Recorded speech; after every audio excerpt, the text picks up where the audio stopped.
je remarque que tu reçois pas. Et forcément, pour les Jeux Olympiques, c'est mort aussi. Ah, c'est mort aussi. Je t'ai lancé, c'est mort. C'est clair. Donc toi, tu es imitateur. Ouais. Alors ton spectacle s'appelle, vas-y, dis-le. Christian Le Gall se limite, Vous pouvez avec le jeu de mots de limite, évidemment, Ouais, hashtag, ouais. au légal des lieux. Voilà, donc c'est tous les mercredis au gymnase à 19h. C'est là. Oui, c'est là, je te remercie. Donc ça démarre mercredi. C'est ça, première mercredi 19h. Alors le pitch. Ben, le pitch, c'est un petit peu, on va dire, c'est un condensé de la société dans laquelle on vit aujourd'hui, à travers les livres. Avec les femmes. Oui, bien sûr, c'est le but. Évidemment, donc il y a beaucoup, beaucoup sur les animateurs télé, il y a aussi beaucoup sur les émissions de télé. Oui. Et puis voilà, il y a par exemple. Oui, aussi, il y a la télé, la radio, il y a la politique aussi, il y a une revue de presse. Et chose intéressante, c'est que on a essayé d'innover un petit peu, d'apporter des personnages un peu moins imités, c'est aussi le but. Oui, c'est ça, parce qu'il y a des personnages qui sont quand même beaucoup imités, certains animateurs. Bien sûr. Alors tu imites quoi comme personnage? Et ben là, il y en a un vraiment qui va faire son apparition sur scène pour la première fois. C'est Jean-Marc, la marionnette de Jeff Panaclock. Ah oui, bien ça. Voilà, donc évidemment, je ne suis pas ventriloque, mais je ferai la voix et il fera la revue de presse. Donc voilà, la répétition, on a beaucoup ri, on espère que le public va rire autant. Bon, mais tu imites beaucoup de chanteurs aussi. Ah oui, il y a beaucoup de chanteurs. Il y a Julien Doré, il y a Jean-Louis Aubert, il y a oui, il y a une grosse palette. Et puis il y a un hommage, évidemment, à la fin aussi, où on retrouvera David Bowie, Joe Cocker, etc. Parfait. Alors tu es engagé comme animateur, imitateur et meneur de revue avec le ballet du Cap-Vert. Ouais. C'est quoi le ballet du Cap-Vert? C'était un ballet sur la région de Dijon, d'où je suis originaire. Voilà, de dîner-spectacle. Oui, tout à fait. Et fier. Fier de Bignon. Donc ta demeure est là. Oui, tout à fait.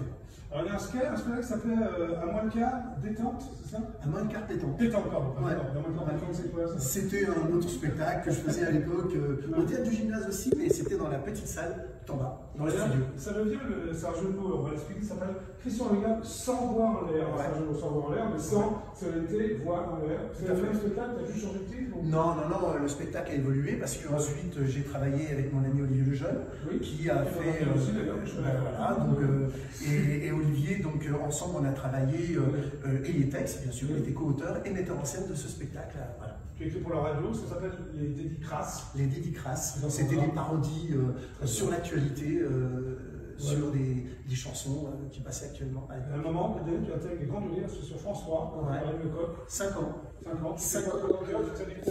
Tu Alors oui, on faisait des imitations.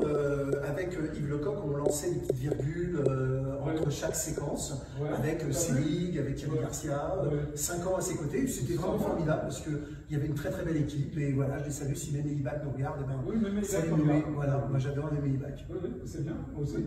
Bon, Festival d'Avignon, en nouvelle émission de radio, tu fais Le Gall illégal. C'était quoi comme émission? Alors c'était une émission de radio dans laquelle il y avait un jeu où j'imitais le père Fouras avec des questions dans le type de Fort Boyard, avec les auditeurs, donc c'était assez marrant, il y avait une interactivité qui était sympa.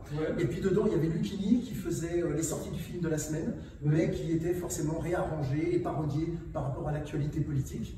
Voilà, donc il y avait plein de personnages, et il y avait 30 minutes d'émission radio. Il y a un spectacle qui s'appelle Les Duos de l'Impossible. Ouais. Les duos, ça veut dire que tu étais avec quelqu'un d'autre. Pas du tout. Non, c'était toi-même. Voilà. C'était toi et toi. C'était moi et moi.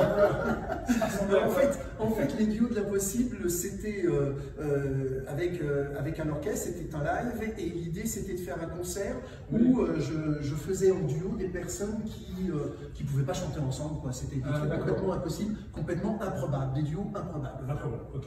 Tu es chroniqueur aussi pour le clan des chansonniers. Ouais. C'est là où j'étais venu d'ailleurs. Ouais. Très sympa, on faisait ça, oui, avec Paul Duro, Don Camillo. Voilà, c'était sur une web télé. Oui, aussi, web radio. Ok. Alors sur Facebook, les agités de l'info, c'est quoi? Des infos? Alors les agités de l'info, c'est pareil, c'est une chronique effectivement sur l'actu que j'ai créée et que j'avais fait sur le net. Il y a l'application du Concon. C'est possible, il y en a une partie forcément. Mais non, l'application du Concon, alors là c'était drôle, c'est parce que lorsque j'ai fait Retour vers le foutoir au Don Camillo. J'allais t'en parler, c'était quoi ce Et bien en fait c'était une parodie de Retour vers le futur avec tous les imitateurs que nous étions et comédiens, et c'était sur les présidentielles. Et moi je jouais le rôle de François Hollande parce que dans le spectacle, avec les lunettes et tout, la ressemblance est assez impressionnante. Mais sur scène avec les lunettes grimées, tout ça, voilà. Et donc voilà, et donc l'application du Concon, c'était François Hollande qui parodiait l'actu tous les jours avec son application à lui qui s'appelait l'application du Concon. Ça doit être sympa. C'était assez drôle. Tu as écrit une pièce de théâtre qui s'appelle L'invité surprise, tu l'as jouée ou pas? Alors, elle est en cours, voilà, je suis en train de terminer le casting. Ah, tu termines le casting? Oui, alors déjà. L'invité surprise. Alors, l'invité Ça va être surprise. quoi l'invité surprise, je suppose? Pas que l'invité surprise, le pitch c'est Ouais. François Hollande Encore? qui débarque, On préfère François et Hollande. oui, qui débarque à 3h du matin Ouais. dans les appartements privés des Macron, parce qu'il est en scooter, il a plu, Oui. et donc il s'est réfugié au plus pressé chez les Macron. Donc il se passe Et plein de donc, choses. ça va partir en cacahuète toute la soirée. Très bien. Forcément. Très bien. Parfait. Bon, alors maintenant, on va aller à Dijon. Allez, Non, vous allez? vous avez dit de Dijon, Ah, ça c'est ouais. un très très beau souvenir, Ouais, vraiment. ouais, c'était plus un craqué. Ouais, Et là, j'ai un extrait, tu chantes le Joe Cocker. ouais, c'est l'extrait du Joe Cocker, j'ai dit Joe Cocker, ouais. Ok. Et on le retrouve dans le spectacle. Oui. Et je salue dedans, il y a 1000 choristes. Oui. 100 choristes, pardon. Oui, oui, je suis un peu trop. Et c'est les singles gospel, je sais qu'il regarde l'émission aussi. Mais Et tout le monde, c'était super. tout le monde regarde le Joe Cocker. Évidemment. Évidemment. Évidemment. On va te regarder toi. Allez. Allez.